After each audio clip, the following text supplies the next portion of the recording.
Education ground চ্যানেলে সকলকে জানাই স্বাগত। আশা করি সবাই ভালো আছো। আমি তোমাদের সঙ্গে সৌরভ। আজকে আমরা যে টপিক নিয়ে আলোচনা করব সেটা হলো কি census of India. Last census হয়েছিল 2011 সনে, তারপরে আর সেন্সাস হয়নি। কারণ কি সেন্সাস সাধারণত কি 10 বছর পর পর হয়, তাই 2011 পরে 2021 হওয়ার কথা, কিন্তু করোনা বা যে প্যান্ডামিক এসেছিল এর জন্য আর কি সেন্সাস করানো হয়নি। আজকে যে সেন্সাস অফ ইন্ডিয়া 2011 নিয়ে আলোচনা করবো। কারণ কি জনগণনা থেকে আমাদের পরীক্ষায় একটি বা দুটি কোশ্চেন কি এসে থাকে, একদম ফুল ডিটেলসে আলোচনা করব এবং তার সঙ্গে আমরা আলোচনা করবো কি কিছু স্ট্যাটিক পোর্শন। তবে দেখো আজকে ক্লাসে কি কি রয়েছে। প্রথমে আমরা বেসিক কিছু ফ্যাক্ট জেনে নিই, যেখান থেকে কোশ্চেন পাই কি জিজ্ঞেস করে। তাহলে দেখো প্রথমে কি রয়েছে, ফাদার অফ ইন্ডিয়ান সেন্সাস, ভারতীয় সেন্সাসের জনক কাকে বলা হয়? এর সঠিক অ্যান্সার কি হবে? হেনরি ওয়াল্টারকে বলা হয় ভারতীয় সেন্সাসের জনক। প্রথম সেন্সাস মানে জনগণনা শুরু হয়েছে কত সনে? 1872 সনে। এবং কে করেছিলেন তৎকালীন গভর্নর ছিলেন কে? Lord Mayo. তার সময় কি এটা চালু হয়েছে, তখন কি তার মানে ব্রিটিশ পিরিয়ড ছিল। সেটা কি ছিল? নন সিনক্রোনাস সেন্সাস। তার মানে কি সেই সময় কত পরিকল্পিত ভাবে, এখন যেভাবে সেন্সাস হয় সেরকম অত পরিকল্পিতভাবে কমপ্লিট ডাটা কি পাওয়া যায় না, এই জন্য কি এটা বলা মানে পুরো কি সম্পূর্ণরূপে ডাটা ছিল না, মানে প্ল্যান মাফিক হয় নাই ঠিকঠাক। তারপরে নেক্সট কি, first synchronous census under British rule কবে হয়েছিল? 1881। তার মানে কি 1881 সনে যে সেন্সাসটা হয়েছিল, জনগণনা হয়েছিল, সেখানে কি ডাটাটা কি প্রায় কমপ্লিট ছিল বা নির্দিষ্ট সুনির্দিষ্ট নিয়ম মেনে কি করা হয়েছিল। সেটা কবে হয়েছিল? 1881 সনে। সেন্সাস করার জন্য কি করা হয়, একটা কমিশনার কি নিযুক্ত করা হয় সেই সময়, তৎকালীন সময় যে 1881 সনে যে সেন্সাস হয়েছিল তখনকার সেন্সাস কমিশনার কে ছিলেন? ডাব্লিউ.সি. প্লাউডেন। তখন তো ব্রিটিশদের শাসন ছিল, তখন ব্রিটিশ কোন গভর্নর ছিল? তখন ছিলেন কে ব্রিটিশ শাসক? Lord Ripon. First census of independent India, স্বাধীন ভারতে 1947 সনে ভারত কি স্বাধীন হয়। তার মানে তার পরবর্তীতে প্রথম সেন্সাস হয়েছিল কবে? 1951 সনে। এখান থেকে কিন্তু কোশ্চেন কি জিজ্ঞেস করে। তাহলে দেখো ভারতীয় যে সেন্সাস হয়েছিল 1951 সনে, নিশ্চয়ই কোন একটা অ্যাক্টের মাধ্যমে কি হয় সেন্সাসটা কি মানে করা হয়। সেই অ্যাক্টটা কত, সেই পরীক্ষায় সেটা জিজ্ঞেস করে। সেই অ্যাক্টটি হলো কি 1948 সেন্সাস অ্যাক্ট। প্রত্যেকটি সেন্সাসের সময় কি রেজিস্ট্রার জেনারেল থাকে, সেরকম রেজিস্ট্রার জেনারেল অফ সেন্সাস কমিশনের কে ছিল? MWM Yeats. তিনি কি ছিলেন? দেখো নাম শুনেই তোমরা বুঝতে পারছো তিনি ব্রিটিশ ছিলেন। তাহলে পরীক্ষা যদি বলতো প্রথম registrar general of census commission কে ছিলেন, তাহলে অ্যান্সার আমাদের হবে MWM ইয়েটস। যদি বলে ভারতীয় কে, registrar general of census commission first Indian. পরীক্ষার সময় কিন্তু আমরা তাড়াহুড়ো করি, তখন কি ভুল হয়ে যায়, কিন্তু এই জন্য প্রত্যেকটা পয়েন্ট আমাদের কি লক্ষ্য রাখতে হবে। ফার্স্ট ইন্ডিয়ান যদি বলে তখন হবে কি আর এ গোপাল স্বামী। First census of the world মানে কোন দেশ প্রথম পৃথিবীর কোন দেশ প্রথম সেন্সাস করেছিল, সেটাকে সুইডেন। সেটা কত সনে করেছিল? 1749 সনে করেছিল। পপুলেশন সেন্সাস, আমাদের যে সেন্সাস রয়েছে সেটা আর্টিকেল কততে রয়েছে? 246। এখানে পয়েন্টার হবে না, ঠিক আছে। কত নম্বর আর্টিকেলে রয়েছে? 246। পরীক্ষায় জিজ্ঞেস করে যে ভারতের জনগণনা বা সেন্সাস সেটা কোন লিস্টের মধ্যে। আমাদের তিন ধরনের লিস্ট থাকে, সেটা ইউনিয়ন লিস্ট, স্টেট লিস্ট আর কি কনকারেন্ট লিস্ট। আমাদের যে সেন্সাস রয়েছে সেটা কোন লিস্টের মধ্যে লেখা রয়েছে? এটা লেখা রয়েছে কোন লিস্টে? ইউনিয়ন লিস্টে। তারপরে দেখো লাস্ট পয়েন্ট এখানকার স্লাইডের, 1911 থেকে 1921 পর্যন্ত কি দেখা গিয়েছিল? Negative growth. দেখো আমাদের সেন্সাস তো কত বছর পর পর হয়? 10 বছর পর পর। 1911 থেকে 1921 10 বছর। তাই নেগেটিভ গ্রোথ মানে কি, মানে সাধারণত কি দেখা গিয়েছে প্রায় প্রত্যেক সেন্সাসে কি আগের মানে আগে এই 10 বছর অন্তর, মানে 1911 বা 10 এরকম 10 বছর অন্তর কি লোক সংখ্যা বৃদ্ধি পেয়েছে, কিন্তু দেখো এখানে গ্রোথটা কি ডাউন হয়েছিল, এই জন্য এখানে বলা হয় কি নেগেটিভ গ্রোথ। তাহলে আশা করি বোঝা গেল এতটুকু। তারপরে দেখো সেন্সাস অফ 2011। এখন আমরা মেইনলি আমাদের যে মেইন ফোকাস থাকবে সেটা হলো কি 2011, কারণ লাস্ট সেন্সাস 2011-তে হয়েছিল, তারপরে আর সেন্সাস কি হয়নি। তাহলে দেখো এখান থেকে কি কি কোশ্চেন আমাদের পরীক্ষায় আসতে পারে, এবং কোন কোন রাজ্যের কত লোক সংখ্যা, কোন রাজ্য প্রথমে রয়েছে লোক সংখ্যার দিক থেকে, কোন রাজ্যের সেক্স রেশিও বেশি, ঠিক আছে। এই সমস্ত প্রত্যেকটাই কি আমরা আজকের ভিডিওতে কি করব, আলোচনা করব। সবার প্রথমে দেখো এখান থেকে একটি কোশ্চেন পরীক্ষায় জিজ্ঞেস করে সেন্সাস অফ 2011, ঠিক আছে। প্রথম সেন্সাস ভারতের কবে হয়েছিল? 1872 সনে। তখন থেকে 2000 যে 11 সনে হলো সেটা কততম, ওই হিসাব করে সেটা হলো কি 15তম। আর যদি স্বাধীনতার পর থেকে হিসাব করা হয় সেটা কততম হবে? 7তম। ভারত স্বাধীন হয়েছিল কত সনে? 1948। সেখান থেকে যদি হিসাব করা হয় তাহলে সেটা আমাদের কততম সেন্সাস? 2011 7তম সেন্সাস। আশা করি এতটুকু বোঝা গেল। সাধারণত সেন্সাস করা হয় কত বছর পর পর? 10 বছর অন্তর অন্তর। কোন মিনিস্ট্রির আন্ডারে থাকে সেই সেন্সাস যে করা হয়, নিশ্চয়ই কোনো একটা মিনিস্ট্রির আন্ডারে করা হয়। সেই মিনিস্ট্রির ডিপার্টমেন্টটা কোনটা, সেটা হলো মিনিস্ট্রি অফ হোম অ্যাফেয়ার্স এর আন্ডারে করা হয়। সেখানকার যে বিভিন্ন মিনিস্ট্রি অফ হোম অ্যাফেয়ার্স এর আন্ডারে অনেকগুলি ডিপার্টমেন্ট থাকে, তার মধ্যে একটি অফিস কি, registrar general and central commission, তার আন্ডারে কি এই সেন্সাসটা হয়ে থাকে। ভারতের যে সেন্সাস হয়েছিল 2011, এটা প্রত্যেকটা সেন্সাসের সময় সাধারণত কি করে, সরকার একটা কি স্লোগান বা একটা মোটো কি করে সেট করে বা ম্যাসকট সেট করে, সেরকমই সে 2011 যে সেন্সাস হয়েছিল সেখানকার স্লোগান ছিল কি সেই সময়, আওয়ার সেন্সাস আওয়ার ফিউচার। এটা কিন্তু পরীক্ষায় জিজ্ঞেস করে। আর ম্যাসকট কি ছিল, ম্যাসকট ছিল a women enumerator. Registrar general of census commission of India 2011, প্রথমেই আমি আলোচনা করলাম প্রত্যেকটা সেন্সাসের সময় একজন কে থাকে, রেজিস্ট্রার জেনারেল অ্যান্ড কি সেন্সাস কমিশনার থাকে। সেরকম 2011 সনের রেজিস্ট্রার জেনারেল এবং কি সেন্সাস কমিশনার কে ছিলেন, CM চন্দ্র মৌলি। এটা তোমরা ভালো করে মনে রাখবে। দেখো, socio economic and caste census প্রথম হয়েছিল কবে, 1931 সনে। তারপর শেষবার যেটা হলো 2011, তার মাঝখানে কি আর কি সেরকম হয়নি, কারণ সোসিও ইকোনমিক কাস্ট বেস কি নেওয়া হয়নি। কাস্ট বেস মানে কি, দেখো আমাদের সেন্সাস তো জনগণনা করা হয়, জনগণনা খালি তো জনগণনা নাই, এখানে সেক্স রেশিও আর বিভিন্ন গ্রামের জনসংখ্যা কত হিসেবে বিভিন্ন জিনিস এখানে কি ফ্যাক্ট করে, তার সঙ্গেও কি করা হয়েছে, কাস্ট যে রয়েছে SC ST, সেগুলো কি কোন রাজ্যে SC বেশি আছে, কোন রাজ্যে ST বেশি আছে, সেগুলোকে ইনক্লুড করা হয়েছে। এটাকেই বলা হয় কি সোসিও ইকোনমিক এবং কি কাস্ট সেন্সাস। প্রথম সেটা কবে হয়েছিল, 1931 সনে, এবং শেষবার যেটা এবার রিসেন্ট হয়েছে 2011 সনে। আমাদের ক্ষেত্রে এই রিসেন্ট হিসেবে আমরা কি করবো, সেটা কবে হয়েছে, 2011 সনে। এই যে সেন্সাস করা হয়, সেন্সাসটা মেইনলি কি দুটো পিলারের উপর নির্ভর করে করা হয়। সেই দুটো পিলার কি কি, ইকোনমিক স্ট্যাটাস আর কি স্পেসিফিক কাস্ট। কাস্ট সেটা নিয়ে আলোচনা করলামই এখন।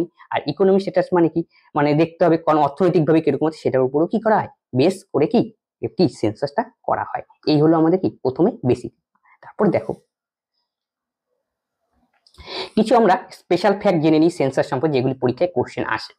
ইন্ডিয়াস এরিয়া মানে কি, ভারতের যে জায়গা রয়েছে সেটা কি, পৃথিবীর যত এরিয়া রয়েছে তার কত শতাংশ, 2.4%।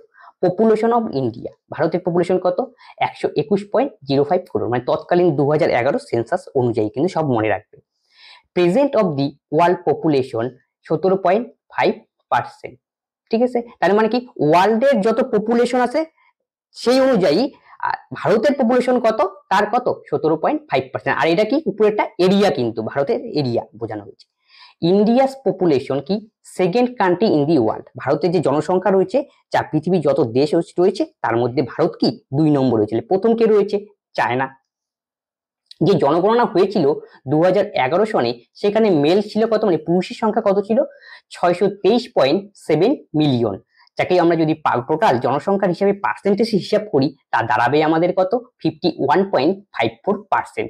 আর ফিমেল কতগুলি ছিল, মানে মহিলাদের সংখ্যা 586.46 মিলিয়ন, যাকে পার্সেন্টেজ আকারে করলে দাঁড়ায় 48.46%। কেন আমি পার্সেন্টেজ গুলো উল্লেখ করেছি, কারণ যদি পরীক্ষায় পার্সেন্ট থেকেও কি কোশ্চেন জিজ্ঞেস করে। পরীক্ষা আমরা তো সবাই জানি 623.7 মিলিয়ন মেল জনসংখ্যা, কিন্তু পরীক্ষায় দিয়ে দেবে পার্সেন্টেজ হিসাবে কত, এই জন্য কি আমরা সেগুলি উল্লেখ করেছি। দেখো, রিসেন্টলি একটা নিউজ এসেছে যে ইউএন এজেন্সি একটা রিপোর্ট প্রকাশ করেছে প্রায় 2023 এপ্রিলে। সেখানে বলা হয়েছে ইন্ডিয়ার নাম্বার 1 পপুলেশন, ভারত কি চীনকে টপকে প্রথম দেশ। ভারতের জনগণনা কিন্তু হয়নি, কিন্তু ইউএন এজেন্সি রিপোর্ট অনুযায়ী। আর নম্বর 7 in size in world rate, মানে ওয়ার্ল্ডের যত দেশ রয়েছে সেই অনুযায়ী যদি ভারতের স্থান কত, 7 নম্বর। ঠিক আছে, আর হলো ইন্ডিয়ার নম্বর 1 কি পপুলেশনের দিক থেকে নম্বর 1। ভারত আগে নম্বর 1 কে ছিল, আমরা চীন ছিল 1 নম্বরে, এখন কি নাম্বার 1। কিন্তু কি ভারতের জনগণনা সেরকম অনুযায়ী নয়, কিন্তু কোন রিপোর্ট অনুযায়ীটা, ইউএন এজেন্সির রিপোর্ট অনুযায়ী। এবার দেখো এখানে কিছু আমরা টোটাল জিস্ট ফ্যাক্ট এখানে কি তুলে ধরেছি, তারপরে আমি এগুলি প্রত্যেকটি নিয়েই কি ডিটেলসে আবার কি পরে আলোচনা করব, কারণ কি এখান থেকে টু দা পয়েন্টে কোশ্চেন জিজ্ঞেস করে। এখানে একসঙ্গে করে দেওয়া হয়েছে, দেখি তোমাদের একটার সাথে একটা তাল মিলিয়ে পড়তে কি হয়, সুবিধা হয়। Total percent in literacy rate, মানে কি ভারতের যে ওভারঅল সাক্ষরতার হার কত, সেটা কত, 74%। তার মধ্যে পুরুষের সাক্ষরতার হার হলো 82.14% এবং মহিলাদের সাক্ষরতার হার হলো কি 65.46%। Highest literacy rate in state, কোন রাজ্যে সবচেয়ে বেশি সাক্ষরতার হার রয়েছে, সেটা কি কেরলা, এটা তোমরা সবাই জানো, যার কত শতাংশের নিরিখে 94%। তাহলে লোয়েস্ট লিটারেসি রেট রয়েছে কোন রাজ্যে, সেটা হলো বিহার, যার শতকরা হিসাবে কত, 61.8%। Highest literacy rate in UT, UT মানে ইউনিয়ন টেরিটরি, সেখানে সবার প্রথমে কে রয়েছে, লাক্ষাদ্বীপ, যার সাক্ষরতার হার কত 91%।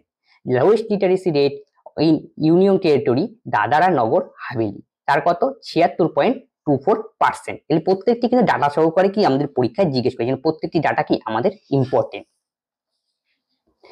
সেক্স রেশিও ফিমেল পার 100 মানে কি, সেক্স রেশিও বলতে আমরা কি বুঝি, প্রতি 1000 জন মেলে মানে পুরুষের মধ্যে কতজন মহিলা রয়েছেন সেটাই হলো কি sex ratio. Sex ratio in India কত 943। এটা কোন জনগণনা অনুযায়ী 2011। Highest sex ratio in state, কোন রাজ্যে হাইয়েস্ট সেক্স রেশিও রয়েছে সেটা হলো কেরালা, যার কি ডাটা নিরিখে কত 1084। Lowest sex ratio in the state কি হরিয়ানা, কত তারা 879। Highest sex ratio in UT union টেরিটরিতে কিন্তু হাইয়েস্ট সেক্স রেশিও কে পদুচেরি, যার কত সংখ্যা নিরিখে 1037। Lowest sex ratio in UT lowest সবচেয়ে কম সেক্স রেশিও সেটা কোথায় রয়েছে দমন এন্ড দিউ, যার সংখ্যা কত 618। চাইল্ড সেক্স রেশিও, যখনই চাইল্ড সেক্স রেশিও করবে তখনই তোমাকে বুঝতে হবে 0 থেকে 6 বছরে কিন্তু বাচ্চাদের মধ্যে, পরীক্ষা এখান থেকেও কিন্তু কোশ্চেন জিজ্ঞেস করে, তার সংখ্যা কত 914। হাইয়েস্ট চাইল্ড সেক্স রেশিও 0 থেকে 6, মানে চাইল্ড সেক্স রেশিও বললে তোমাকে 0 থেকে 6 ধরে নিতে হবে, সেটাকে মিজোরাম, কত তাদের সংখ্যায় কত 971। লোয়েস্ট চাইল্ড সেক্স রেশিও কত রয়েছে হরিয়ানা রাজ্যে, যার কি ডাটা অনুযায়ী তার নম্বর কত 830। এবার দেখো হাইয়েস্ট পপুলাস স্টেট কিন্তু ইউনিয়ন টেরিটরি কিন্তু দেখতে হবে, হাইয়েস্ট পপুলাস ইউনিয়ন টেরিটরি কেন্দ্রশাসিত অঞ্চল, সে কে রয়েছে নিউ দিল্লি রয়েছে 1 নম্বরে। লিস্ট পপুলাস স্টেট মানে সবচেয়ে কম লাক্ষাদ্বীপ প্রথমে। হাইয়েস্ট পপুলাস স্টেট কি রয়েছে উত্তরপ্রদেশ, এটা কিন্তু ইউনিয়ন টেরিটরি নয়, লক্ষ্য করে ভালো করে পড়বে তোমরা পরীক্ষা, কিন্তু ইউনিয়ন টেরিটরি আবার সঙ্গে গুলিয়ে ফেললে কিন্তু ভুল হয়ে যাবে। লিস্ট পপুলার স্টেট কে রয়েছে সবচেয়ে কম জনসংখ্যা রয়েছে কোথায় কোন রাজ্যে সিকিমে। হাইয়েস্ট আরবান পপুলেশন, আরবান মানে শহরে জনসংখ্যা, টোটাল স্টেট এবং ইউনিয়ন টেরিটরি মিলিয়ে দেখো এখানে আমরা উল্লেখ করে দিয়েছি, তাতে কে রয়েছে মহারাষ্ট্র, যার জনসংখ্যার পরিমাণ কত এখানে ডাটা তোমরা দেখে নেবে। লোয়েস্ট আরবান পপুলেশন রয়েছে কত, লোয়েস্ট মানে সবচেয়ে কম urban population state and union territory মিলিয়ে, সেটা কি হবে লাক্ষাদ্বীপ, যার কত 26,967। হাইয়েস্ট রুরাল পপুলেশন মানে গ্রাম্য জনসংখ্যা রয়েছে ভারতের মধ্যে কোন রাজ্যে, সেটা হলো উত্তরপ্রদেশের মানে লোক, মানে উত্তরপ্রদেশ সবচেয়ে বেশি লোক কি গ্রামে থাকে। Lowest rural population in India state and সবচেয়ে কম তাহলে কোন রাজ্যের লোক মানে গ্রামে থাকে, সেটা কি এটা হবে কি লাক্ষাদ্বীপ, যাদের কত 33,683।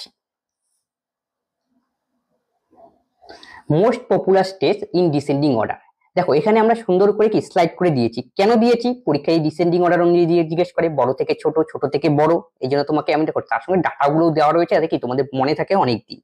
তাহলে কি রয়েছে মোস্ট পপুলার স্টেট মানে সবচেয়ে বেশি জনবহুল রাজ্য, ডিসেন্ডিং অর্ডার মানে কি বড় থেকে ছোট আকারে রয়েছে।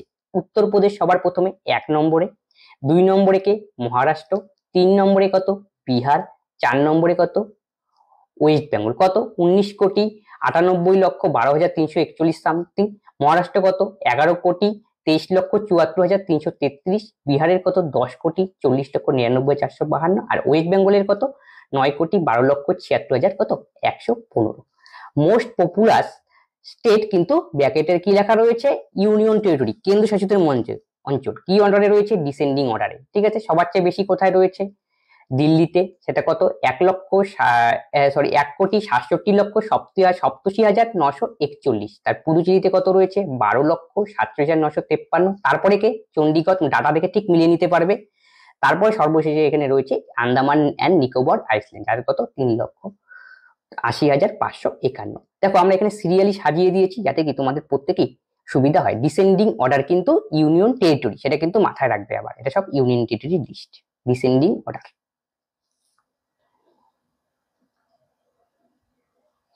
এবার দেখো আমরা পড়বো কি লিস্ট পপুলার স্টেটস, কিন্তু এবার কি অ্যাসেন্ডিং অর্ডার, ঠিক আছে। অ্যাসেন্ডিং মানে কি ছোট থেকে বড়, অ্যাসেন্ডিং মানে ছোট থেকে, আর ডিসেন্ডিং মানে বড় থেকে ছোট। তাহলে সবচেয়ে কম জনসংখ্যা রয়েছে কোন রাজ্যে সিকিমে, তাদের কত 6,10,577, সবচেয়ে কম কিন্তু। মিজোরাম তারপরে 2 নম্বরে, তাদের কত 10,97,206। তারপরে রয়েছে অরুণাচল প্রদেশ 13,83,727 এবং গোয়া রয়েছে 14,58,545। পরীক্ষায় বিভিন্ন এরকম রাজ্যের নাম দিয়ে দেবে, তোমাকে বলবে সিকোয়েন্স অনুযায়ী সাজাও, তো এর জন্য কি তোমাদের কি এই জন্য সিকোয়েন্স দেওয়াটা কি জরুরি, পরীক্ষায় ছোট থেকে বড় হিসাবে, বড় থেকে ছোট হিসাবে, এই জন্য কিন্তু ভালোভাবে ডিটেলসে কি পড়তে হবে এগুলো। তারপরে কি list popular states in union territory ascending order, ঠিক আছে, মানে ছোট থেকে কি বড়। লাক্ষাদ্বীপ রয়েছে সবার প্রথমে, তারপরে রয়েছে দমন এন্ড দিউ, তারপর দাদরা এন্ড নগর হাভেলি। লাক্ষাদ্বীপের কত 64,473, দমন এন্ড দিউ কত 2,43,247, দাদরা এন্ড নগর হাভেলি কত 3,43,709। তোমরা এই যে ডাটাগুলো রয়েছে, এই ডাটাগুলো তোমরা যদি মনে না রাখতে পারলে কোনো অসুবিধা, কিন্তু নামগুলি সিরিয়ালি কি মনে রাখার চেষ্টা করবে, কারণ কি এখান থেকে কিন্তু কোশ্চেন জিজ্ঞেস, ডাটা আমাদের জিজ্ঞেস করে না সাধারণত পরীক্ষায়, কিন্তু নামগুলি কেন ডাটা দেওয়া রয়েছে তোমরা কম্পেয়ার করতে পড়াতে একটা মজা আসে, বা তুমি তুলনা করতে পারো কত আছে জানাও দরকার, এই জন্য কি আমি ডাটা কি ইনপুট করেছি এক্ষেত্রে। States having highest sex ratio, এবার সেক্স রেশিও কি অর্ডারে রয়েছে, ডিসেন্ডিং অর্ডার, মানে কি বড় থেকে ছোট। তাই সবার প্রথমে কে রয়েছে, কেরলা, যাদের কত 1084, তামিলনাড়ুতে কত, তাদের কি সংখ্যা কত 996। দেখো কেরলা তো 1 নম্বর রয়েছে, তাই কেরলার সংখ্যাটা কিন্তু পরীক্ষার জন্য আমাদের ইম্পর্টেন্ট, এই ডাটাটা কিন্তু পরীক্ষায় জিজ্ঞেস করে। তারপর দেখো 2 নম্বর হলো তামিলনাড়ু, 3 নম্বরে হলো অন্ধ্রপ্রদেশ, 4 নম্বরে মণিপুর। এবার দেখো states having lowest sex ratio, সবচেয়ে কম, ডাটা দেখে বুঝতে পেরেছো এটা কত 879, 889, 896, 800 কি 95। তাহলে দেখো সবার প্রথমে কে রয়েছে, হরিয়ানা, তারপরে কে জম্মু এন্ড কাশ্মীর, তারপরে সিকিম, তারপরে কি পাঞ্জাব। তাহলে কি states having lowest sex ratio, সবচেয়ে কম, সবচেয়ে কম কে হরিয়ানা, এটাই ডাইরেক্ট কিন্তু পরীক্ষায় তোমাকে আবার কি জিজ্ঞেস করবে। সাধারণত ছোট ছোট পরীক্ষায় ওয়ান লাইন জিজ্ঞেস করে, সাধারণত যদি আমরা এসএসসি বা রেলওয়ের পরীক্ষায় তখন বলে ডিসেন্ডিং অর্ডার বা অ্যাসেন্ডিং অর্ডারে সাজাও। States having highest literacy rate, মানে সবচেয়ে বেশি সাক্ষরতা রয়েছে কোন রাজ্যে, এটা তোমার সবারই জানা রয়েছে, কেরলের সাক্ষরতা, তাদের কত 94%, মিজোরামের কত 91.33%, ত্রিপুরা রয়েছে 87.22% এবং গোয়ার কত 88.7%। নাকি হাইয়েস্ট লিটারেসি কত কেরলা, তাহলে কেরলা কত 1 নম্বরে, এটা 2 নম্বর, এটা ত্রিপুরা 3 নম্বর, এই হবে কত 4 নম্বর র্যাঙ্ক অনুযায়ী। তারপরে একটা কি রয়েছে স্টেটস হ্যাভিং লোয়েস্ট লিটারেসি, মানে সবচেয়ে কম, বিহার কি সবচেয়ে কম কি শিক্ষিত, তাদের কত 61.8%, অরুণাচল প্রদেশ কত 65.38% এবং রাজস্থান কত 66.19%। সবচেয়ে কম যেটা রয়েছে সেটার থেকে ডাটা কিন্তু ইম্পর্টেন্ট, মনে রাখবে। আর কেরলার ডাটাটাও কি আমাদের পরীক্ষার জন্য ইম্পর্টেন্ট। তাহলে দেখো এখানে একটু জিনিস দেখো, একটু মিস্টেক রয়েছে, ত্রিপুরার কত 87.22% আর গোয়ার কত 88 দেখো গোয়ার কিন্তু বেশি, তার মানে কি এখানে একটু আমাদের প্রিন্টিং মিস্টেক রয়েছে, গোয়া হবে 3 নম্বরে আর হবে ত্রিপুরা 4 নম্বরে, এইটুকু একটু তোমরা কি করে নেবে, এই ইরোডটা একটু ম্যানেজ করে নেবে। তারপরে দেখো ইউটি, এবার ইউটিতে হাইয়েস্ট লিটারেসি রেট কোনটা, লাক্ষাদ্বীপ, তাদের পার্সেন্টেজে দেখো কত 91.85% এবং ইউটি লোয়েস্ট লিটারেসি রেট কোথায় রয়েছে, দাদরা এন্ড নগর হাভেলি, তার কত 76.24%। দমন এবং দিউতে কত রয়েছে 87.10, এটা কি হাইয়েস্ট কিন্তু, ঠিক আছে, টাটা দেখেই বুঝতে পারছো 1, এটা 2, আর দাদরা নগর হাভেলি কি ইউনিয়ন টেরিটরি, তাহলে কত 1, এর কত 2, লোয়েস্ট লিটারেসি, ঠিক আছে। এখান থেকে কিন্তু একটা কোশ্চেন পরীক্ষায় কি আসার সম্ভাবনা রয়েছে। এবার দেখো ডেনসিটি, ডেনসিটি মানে জনঘনত্ব, মানে প্রতি 1000 বর্গ কিলোমিটারের মধ্যে কতজন কি থাকেন। তাহলে বিহারে কত রয়েছে 1106, তার মানে কি সবচেয়ে জনঘনত্ব বেশি কোথায় রয়েছে, বিহারে, তারপরে কি আমাদের ওয়েস্ট বেঙ্গল, তারপরে কি কেরলে। তাহলে বিহারে কত রয়েছে 1106, ওয়েস্ট বেঙ্গলে কত রয়েছে 1028, কেরলে কত রয়েছে 860। আর সবচেয়ে বেশি যদি ইউনিয়ন টেরিটরির দিক থেকে দেখি তাহলে দিল্লি রয়েছে 1 নম্বরে, তারপরে চণ্ডীগড় 2 নম্বরে, পুদুচেরি হলো 3 নম্বর। দিল্লিতে কত 11,320 আর চণ্ডীগড়ে কত 9,255, পুদুচেরিতে কত 2,605।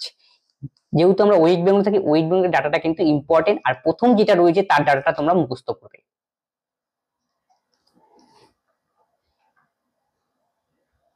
এবার দেখো সেক্স রেশিও, সেক্স রেশিও মানে আমরা কি বুঝেছি পূর্বে, 0 থেকে 6 বছর পর্যন্ত। সেক্স রেশিওতে 1 নম্বর কোনটা, পাঞ্জাব, তার কত 846, হরিয়ানা হলো 2 নম্বরে, তার কত 834 এবং হিমাচল প্রদেশ রয়েছে কত 909, 3 নম্বরে। এবার আমরা স্টেট অ্যান্ড ইউনিয়ন টেরিটরি যে রয়েছে এসসি এসটি সংখ্যা, এসসি এসটি যদি সবচেয়ে বেশি রয়েছে উত্তরপ্রদেশে নাম্বারের দিক থেকে, আর পার্সেন্টেজে যদি হিসাবে বলি তাহলে কিন্তু পাঞ্জাব রয়েছে কি 1 নম্বর। তাহলে সবচেয়ে বেশি এসসি কাস্টের লোক কোথায় রয়েছে? ইউপি। তাহলে কি অনুযায়ী? নাম্বার অনুযায়ী। আর যদি আমরা বলি পার্সেন্টেজ অনুযায়ী তাহলে কে রয়েছে? পাঞ্জাব। আবার দেখো এসটির ক্ষেত্রে সবচেয়ে বেশি নাম্বারে রয়েছে কে? মধ্যপ্রদেশ। আর পার্সেন্টেজ অনুযায়ী যদি বলি তাহলে কি? লাক্ষাদ্বীপ। তোমরা কিন্তু এটা কি নজরে রাখবে, কিন্তু পরীক্ষায় কিন্তু পার্সেন্টেজ কথাটা উল্লেখ থাকে, নাম্বার কথাটাও কি উল্লেখ থাকে। এই জন্য পরীক্ষায় ধ্যান দিয়ে কি করবে? অ্যান্সার করবে। আমরা পূর্বে আলোচনা করেছি, এখন আমি বললাম যে সেক্স রেশিও। সেক্স রেশিও মানে কি মনে রাখতে হবে কি বড়দের ক্ষেত্রে হয়, ছোটদের ক্ষেত্রে। এইখানে যে সেক্স রেশিও দেওয়া রয়েছে সেটা কি 0 থেকে 6 কি এজ গ্রুপ পর্যন্ত। ঠিক আছে, এটা কিন্তু একটু ধ্যান রাখবে, যেহেতু উপরে লেখাই রয়েছে একটু পড়েও নেবে। তাহলে দেখো আজকে ক্লাসে কি এই আলোচনা ছিল, এখান থেকে তোমরা পরীক্ষায় একটি কি দুটি কোশ্চেন পাবেই, যে কোনো পরীক্ষায় কি আসবেই। তাহলে আমাদের আজকের ক্লাসটি যদি তোমাদের হেল্পফুল মনে হয় তোমরা অবশ্যই তোমাদের বন্ধুর সঙ্গে শেয়ার করবে, এবং আমাদের যাদের এই ভিডিওর পিডিএফ এর দরকার তারা অবশ্যই আমাদের টেলিগ্রাম চ্যানেল, সেখানে লিংক দেওয়া থাকবে ডেসক্রিপশন বক্সে, সেখান থেকে তোমরা কি এই পিডিএফটা কি ডাউনলোড করে নিতে পারবে।